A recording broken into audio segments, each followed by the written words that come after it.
నమస్కారం. City news తెలుగుకి స్వాగతం. ఈనాటి వార్తా విశేషాలు. సచివాలయం వేదికగా ముఖ్యమంత్రి చంద్రబాబు నాయుడు అధ్యక్షతన జరిగిన ఏపీ కేబినెట్ భేటీలో పలు కీలక నిర్ణయాలు తీసుకున్నారు. ల్యాండ్ టైటిలింగ్ యాక్ట్ రద్దు బిల్లుకి ఆంధ్రప్రదేశ్ మంత్రివర్గం ఆమోదం తెలియజేసింది. అలాగే నూతన ఇసుక విధానం పైన ఆంధ్రప్రదేశ్ ప్రభుత్వం నిర్ణయం తీసుకుంది. కొత్త ఇసుక పాలసీకి పౌర సరఫరాల శాఖకు 2000 కోట్ల రుణానికి ప్రభుత్వం నుంచి గ్యారంటీ ఇచ్చే అంశాలకు ఏపీ మంత్రివర్గం ఆమోదం తెలిపింది. ఎన్సీడీసీ నుంచి 3200 కోట్ల రుణం తీసుకునేందుకు ప్రభుత్వం నుంచి గ్యారంటీ ఇచ్చే ప్రతిపాదనకు మంత్రివర్గం భేటీలో ఆమోద ముద్ర వేసింది.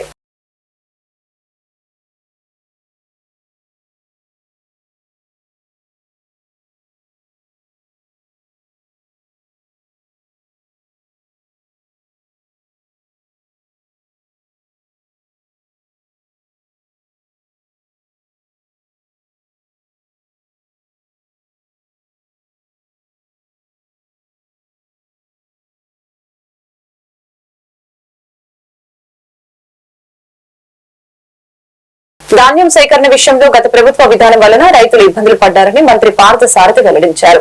గత రబీ సీజన్ లో సేకరించిన ధాన్యానికి 1600 కోట్ల బకాయిలు ఉన్నారని, వీటిలో 1000 కోట్లు రిలీజ్ చేశామని చెప్పారు. మంత్రివర్గ సమావేశంలో చర్చించిన అంశాలను మంత్రి పేర్కొన్నారు. ధాన్యం సేకరణ బకాయిలు చెల్లింపునకి 2000 కోట్ల రూపాయల మేర రుణం తీసుకోవాలని కేబినెట్ లో నిర్ణయం తీసుకున్నామని తెలియజేశారు. రికార్డుల్ని ధ్వంసం చేశారా గత ప్రభుత్వం ల్యాండ్ టైటిలింగ్ యాక్ట్ చేసిందని తెలిపారు. జిరాక్స్ కాపీలు ఇస్తామనే రీతిలో గత సర్కారు చట్టం చేసిందని, భూ వివాదాలు వస్తే కింద కోర్టులకెళ్లే పరిస్థితి కూడా లేకుండా చట్టాలు రూపొందించారని మంత్రి మండిపడ్డారు. ఈ ఆందోళనని ఎన్నికల్లో ఇచ్చిన హామీ మేరకు ల్యాండ్ టైటిలింగ్ యాక్ట్ ను రద్దు చేసేందుకు కేబినెట్ ఆమోదం తెలిపిందని వెల్లడించారు. ధాన్యం కొనుగోలు గురించి మీ అందరికీ కూడా గత ప్రభుత్వం ఏ విధంగా చేసింది, రైతులు ఆ విధాన లోపం మూలంగా ఎంఎస్పి ఇవ్వాలనే ఆలోచన మంచిదైనప్పటికీ కూడా ప్రభుత్వం అమలు చేసిన విధానాన్ని, ఆ విధానం మూలంగా రైతు సోదరులు ఎదుర్కొన్న సమస్యలు వర్ణనాతీతం అని చెప్పేసి మనం చేస్తామని నేను ఒక మండలంలో పండించిన ధాన్యాన్ని ఎక్కడో సుదూరమైన మండలంలో మిల్స్కి ట్యాగ్ చేయటం, వరి ప్రొడక్షన్కి సంబంధించి అవగాహన లేకోకుండా ఎన్ని సంచులు కావాలి ఏమిటి అనేది ఒక అవగాహన లేకోకుండా ఆ సంచుల కోసం రైతులు ఇబ్బంది పడే పరిస్థితులు, అదేవిధంగా ట్రాన్స్పోర్ట్ మీద కూడా నియంత్రణ, జియో ట్యాగ్ కావాలి అవి అని చెప్పేసి ఇన్ని మాటలు చెప్పినా కూడా రైస్ మిల్కి వెళ్ళిన తర్వాత ఆ ధాన్యాన్ని ఎటువంటి సమస్య లేకోకుండా ఆ రైస్ మిల్లర్ తీసుకుంటున్నాడా లేదా అనేది పర్యవేక్షణ లేకోకుండా, ఆఖరికి రైస్ మిల్లర్స్ వెళ్ళిన రైతు దగ్గర నుంచి కొంత సొమ్ముని వెనక్కి తీసుకుంటున్న వార్తలు వచ్చినా కూడా, తీసుకునే పరిస్థితులు వచ్చినా కూడా దాని మీద పట్టించుకోకుండా అనేక లోపభూయిష్టమైన విధానాన్ని గత ప్రభుత్వం అమలు చేసిన విషయం మనకు తెలిసిందే. అంతేకాకుండా దాదాపు 90 రోజులు గత రబీ సీజన్లో సేకరించిన ధాన్యానికి ఒక యాక్ట్ తీసుకురావాలని ప్రతిపాదనల్ని అన్ని రాష్ట్రాలకు కూడా సర్క్యులేట్ చేయడం జరిగింది.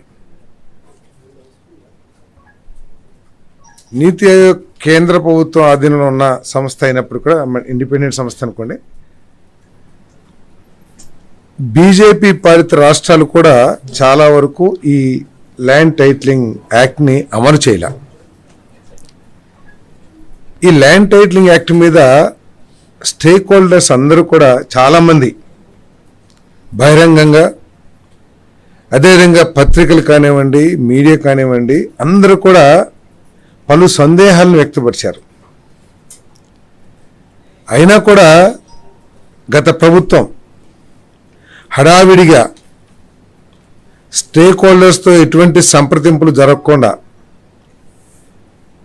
దాంట్లో వచ్చే లాభ నష్టాలు ఏమిటి, లేకపోతే ప్రజలకి జరిగే నష్టం ఏమిటి అనేది ఆలోచించుకోకుండా ఒక భయంకరమైన చట్టాన్ని, భయంకరం ఎందుకంటున్నానంటే ఈ చట్టం అమల్లో ఉన్నన్ని రోజులు కూడా ప్రత్యేకంగా సన్న చిన్నకారు రైతులు కానివ్వండి, లేకపోతే చిన్న చిన్న భూ యజమానులు కానివ్వండి, తీవ్రమైన ఆందోళనకి గురయ్యి నిద్రలేని రోజులు కూడా గడిపారని చెప్పేసి మనం చేస్తా ఉన్నాను. ఎందుకంటే గత ప్రభుత్వం చెప్పినప్పటికీ ఇది కేంద్ర ప్రభుత్వం ప్రతిపాదించిన చట్టం, మేము దాన్ని అమలు చేశామని చెప్పేసి చెప్పడానికి ప్రయత్నం చేసినా కూడా నీతి ఆయోగ్ ఏదైతే ఏలూరు జిల్లా జంగారెడ్డిగూడెం మండలం గురువాయిగూడెం గ్రామం నందు తెల్లమద్ది చెట్టు కింద స్వయంభువైన వెలిసిన శ్రీ మద్ది ఆంజనేయ స్వామివారి ఆలయం తెల్లవారుజామున ఆలయ అర్చకులు స్వామివారికి ప్రభాత సేవ నిత్యార్చన పూజలు నిర్వహించారు. అనంతరం స్వామివారు ప్రత్యేక అలంకరణలో భక్తులకి దర్శనమిచ్చారు. భక్తులు స్వామివారికి ప్రీతికరమైన తమలపాకుతో అష్టోత్తర పూజలు నిర్వహించడం జరిగింది. భక్తులు శ్రీ స్వామివారి ఆలయం చుట్టూ 108 ప్రదక్షిణలు చేసి మొక్కులు చెల్లించుకున్నారు. మధ్యాహ్నం వరకు దేవస్థానానికి వివిధ సేవల రూపేణ 84,341 రూపాయలు సమకూరింది. సుమారు 1000 మంది భక్తులు స్వామివారి నిత్యాన్నదాన సత్రం నందు అన్నప్రసాద వితరణ కావించారు. శ్రీ స్వామివారి దర్శనానికి విచ్చేసిన భక్తులు ఎటువంటి అసౌకర్యానికి గురి కాకుండా పర్యవేక్షకులు జవాది కృష్ణ, కూరగంటి రంగారావు పర్యవేక్షణలు తగిన ఏర్పాట్లు గావించినట్లు ఆలయ కార్యనిర్వహణాధికారి ఆకుల కొండలరావు తెలిపారు.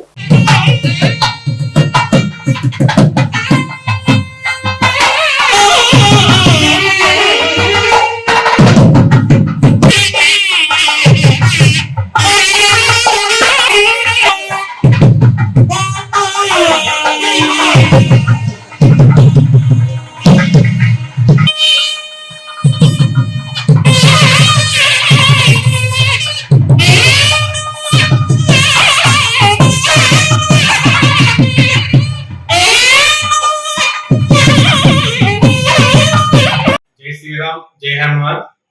ఏలూరు జిల్లా జంగారెడ్డిగూడెం మండలం గురువాయిగూడెం గ్రామంలో స్వయంభూమూర్తిగా కొలువైన శ్రీ మద్ది ఆంజనేయ స్వామివారి దేవాలయానికి ఈ రోజున శ్రీ స్వామివారి ప్రీతికరమైన రోజు మంగళవారం జయవారం కావడం వల్ల ఉదయం 4 గంటల నుండి మా దేవస్థానం అర్చక స్వాములు స్థానాచార్యుల వారు శ్రీ స్వామివారికి వివిధ కైంకర్యాలు చేసి ఉదయం 6 గంటల నుండి భక్తులకు దర్శనం ఏర్పాటు చేస్తున్నారు.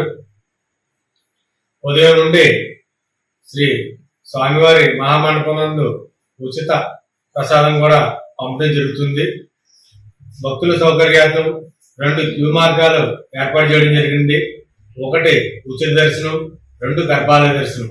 భక్తులకు ఏది సౌకర్యవంతంగా ఉంటే ఆ క్యూ మార్గం ద్వారా వెళ్లి శ్రీ స్వామివారిని దర్శించి అనంతరం ప్రసాదం, తదనంతరం ఉదయం నుండి అన్నప్రసాద భవనం నందు అన్నప్రసాదం కూడా స్వీకరించి వెళుచున్నారు. శుక్లయజుర్వేద పండితులు, అధర్వణ వేద పండితులు ఇరువురు కూడా యథావిధిగా వేదపఠనం చేస్తున్నారు. భక్తులు అష్టోత్తర పూజా కార్యక్రమాలు, వాహన పూజా కార్యక్రమాలు, ఇతర పూజా కార్యక్రమాలు జరుపుకుంటున్నారు. కావున భక్తులు 50 మంది శ్రీ స్వామివారిని దర్శించి ప్రసాదం ఉదయం 11 గంటల దగ్గర నుండి అన్నప్రసాద భవనం నందు అన్నప్రసాదం కూడా స్వీకరించి శ్రీ స్వామి. దెందులూరు నియోజకవర్గంలో ప్రజా సమస్యల పరిష్కారమే లక్ష్యంగా దెందులూరు శాసనసభ్యులు చింతమనేని ప్రభాకర్ మీకోసం మీ చింతమనేని పేరుతో నియోజకవర్గంలో పర్యటిస్తూ ఉన్నారు. ఉదయం 6 గంటల నుంచి నియోజకవర్గంలో పలు గ్రామాల్లో పర్యటిస్తూ ప్రజల సమస్యల్ని అడిగి తెలుసుకుంటున్నారు. ఈ సందర్భంగా చింతమనేని మాట్లాడారు. కూటమి ప్రభుత్వానికి భారీ స్థాయిలో ప్రజలు అధికారం ఇచ్చారని తెలియజేశారు. ఈ కార్యక్రమంలో దెందులూరు మండల పార్టీ అధ్యక్షులు మాగంటి నారాయణ ప్రసాద్, పెదవేగి, పెదపాడు, ఏలూరు రూరల్ మండల పార్టీల అధ్యక్షులు బొప్పన సుధాకర్, లావేటి శ్రీను, నంబూరు నాగరాజు, అధికారులు, టీడీపీ, జనసేన, బీజేపీ పార్టీల నాయకులు, గ్రామస్తులు అధిక సంఖ్యలో పాల్గొన్నారు.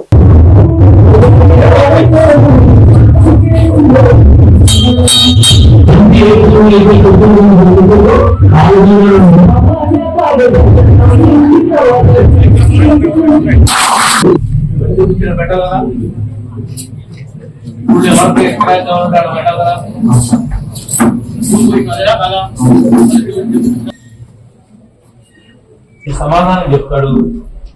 మీవన్నీ ఉన్నటువంటి యాక్షన్ ప్లాన్ ప్రకారం ఇంక్లూడ్ చేస్తాడు. ఆ ఇంటి పేరు చేంజ్ చేసి తీసుకురా. వాడు చేంజ్ చేయాలంటే నాకు ఫోన్ చేసి నేను మాట్లాడి చేంజ్ చేపిస్తాను. ఓకేనా?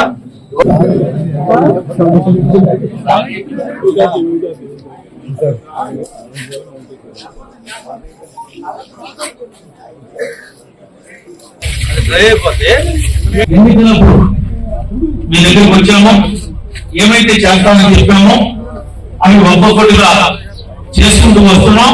3,000 రూపాయలు పెన్షన్, 4,000 రూపాయలు ఇవ్వడం మనం జరిగింది. అనుకున్న ప్రకారం ఒక్కొక్కటిగా మిగిలినవి కూడా చేసుకుంటా వస్తాం. కొద్దిగా ఆర్థిక పరిస్థితి ఇబ్బందులు ఉన్నమాట వాస్తవం, కానీ చేసేది ప్రతిదీ చెప్తాం, చెప్పేది చేస్తాం. మీ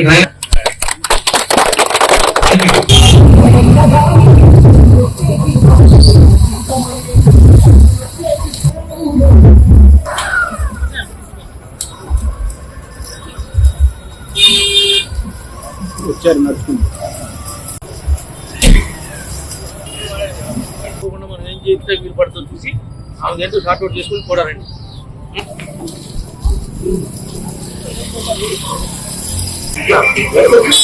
ఏలూరు జిల్లాలోని శనివారంపేట గ్రామంలో శ్రీ జగన్నాథ రథయాత్ర మహోత్సవం వైభవంగా జరిగింది. ప్రజలందరూ ఐకమత్యంగా జీవిస్తూ భక్తి భావాన్ని పెంపొందించుకోవాలని ఏలూరు ఎమ్మెల్యే బడేటి చంటి తెలియజేశారు. పేటలోని లునాని పార్కు ఇస్కాన్ మందిరం నుంచి రథయాత్ర ప్రారంభమైంది. ఈ యాత్రలో ఏలూరు ఎమ్మెల్యే బడేటి చంటి ప్రారంభించారు. వేద పండితులు ప్రత్యేక పూజలు నిర్వహించారు. అనంతరం రథయాత్ర ఏలూరు నగరంలోని ప్రముఖ వీధుల్లో వైభవంగా సాగింది. ఈ క్రమంలో ఏలూరు నగరంలోని రామకోటికి చేరింది. ఈ రథయాత్రలో భక్తులు అధిక సంఖ్యలో పాల్గొని స్వామివారి దర్శనాన్ని, రథాన్ని స్వయంగా లాగటం విశేషం. మహిళా భక్తులు కోలాటాలతో యాత్ర విజయవంతంగా రామకోటికి చేరింది.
సభ్య సమాజం తలదించుకునే విధంగా పశువులా ప్రవర్తించి పశువులపై అత్యాచారం చేశారని ఆరోపిస్తూ పశ్చిమ గోదావరి జిల్లా వీరవాసాల మండలం తోకరపూడి గ్రామానికి చెందిన పిల్లి సీతారామయ్య గ్రీవెన్స్ లో కలెక్టర్ నాగరానికి ఫిర్యాదు చేశారు.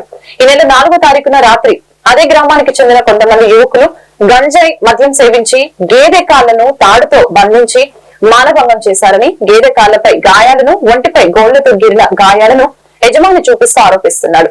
గేదె అనారోగ్యంతో బాధపడుతుందని యజమాని ఆవేదన వ్యక్తపరిచాడు. జరిగిన సంఘటనపై పోలీస్ స్టేషన్ లో 7వ తారీఖున ఫిర్యాదు చేసిన పోలీసులు పట్టించుకోకపోవడంపై కలెక్టర్ కు ఫిర్యాదు చేసినట్లు తెలిపారు. పోలీసులు తనకు తన గేదెకు న్యాయం చేయాలని గేదె యజమాని సీతారామయ్య కోరారు.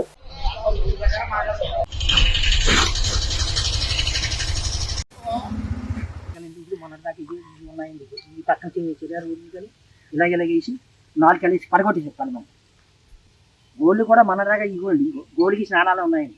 వాళ్ళు బలిబంధకంగా మానభంగం చేసేట్లా పరిచయం చేసేటండి గోల్డ్కి. ఇంకో గోల్డ్కి స్నానాలు కూడా ఉన్నాయండి. ఇక్కడ ఆ గోల్డ్ పక్కన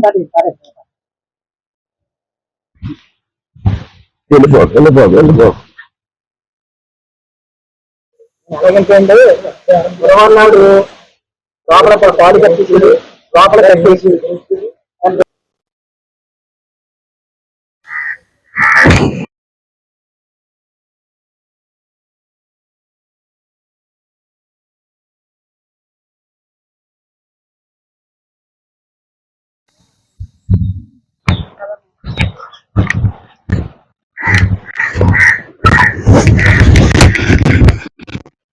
తెల్లవారు లక్ష్మీవరం అనగా 3వ తారీఖు నైట్ నేను పాలు కట్టి తీసుకుని గేదెను లోపల కట్టి మేత కట్టేసి కట్టేసి వెళ్ళిపోయింది.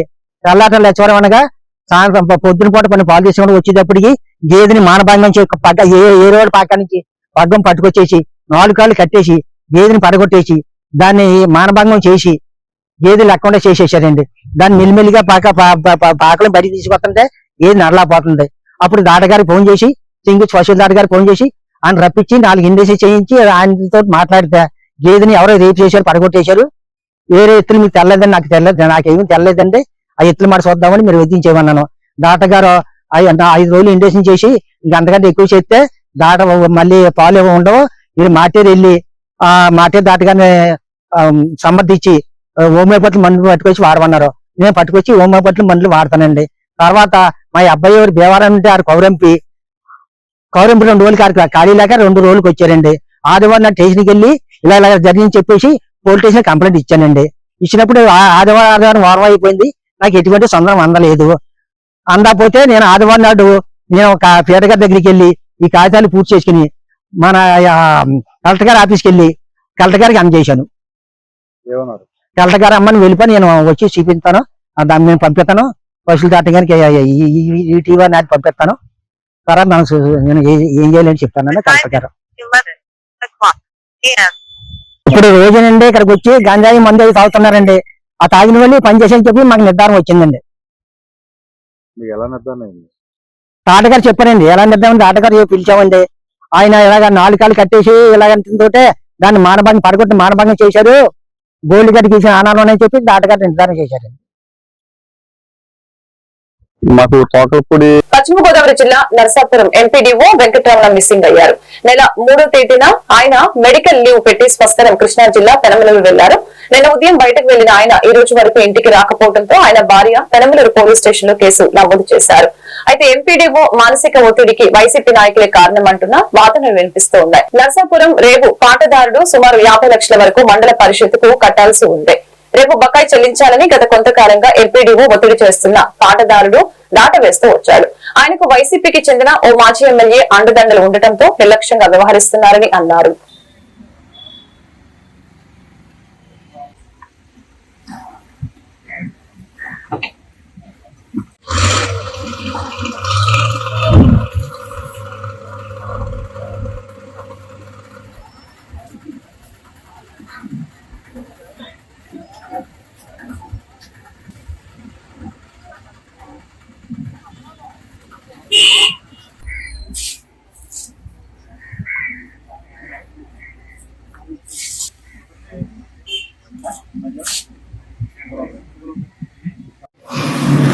చెప్పండి సార్.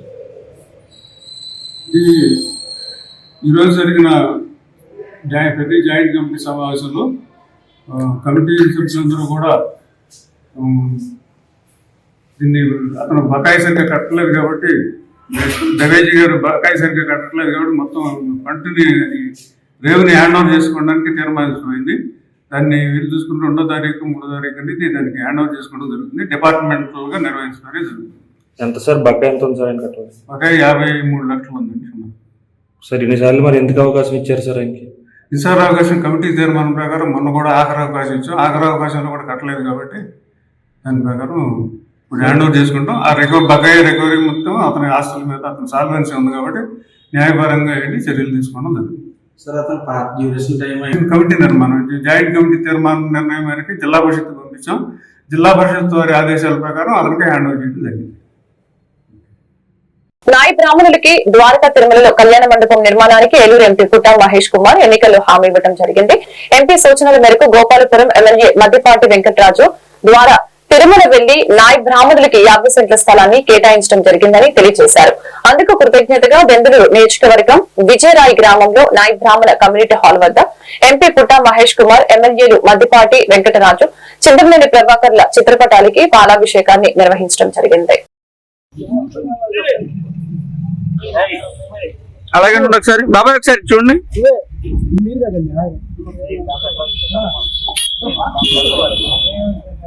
పాలు పోయండి ఒకసారి.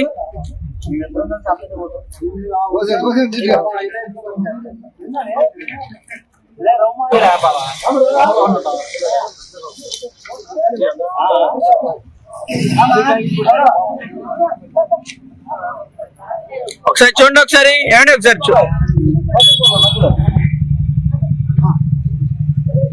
ఒకసారి అలాగే ఉండండి ఒకసారి.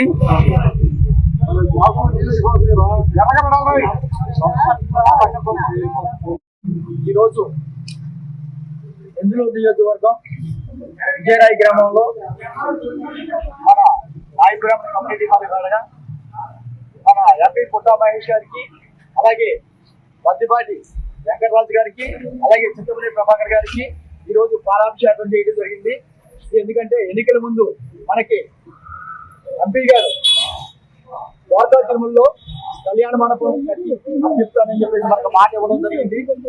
అందులో భాగంగానే మొన్న అక్కడ మద్దిపాటి వెంకటరాజు గారికి ఫోన్ చేసి నాయిపురమ్మలకి కళ్యాణ మండపానికి సైట్ చూడమని చెప్తే అప్పటికప్పుడు ఎమ్మెల్యే గారు వచ్చి 4 సైట్లు చూసి మీకు నచ్చిన సైట్ ఏదో చెప్పమంటే మన వాళ్ళు అక్కడ ఒక సైట్ చూసి చేశారు.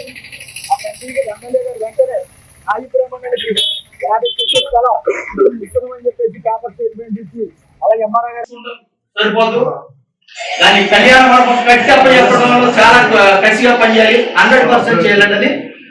అది ఎందుకంటే రూపాయి విషయం అయితే కాదన్నది.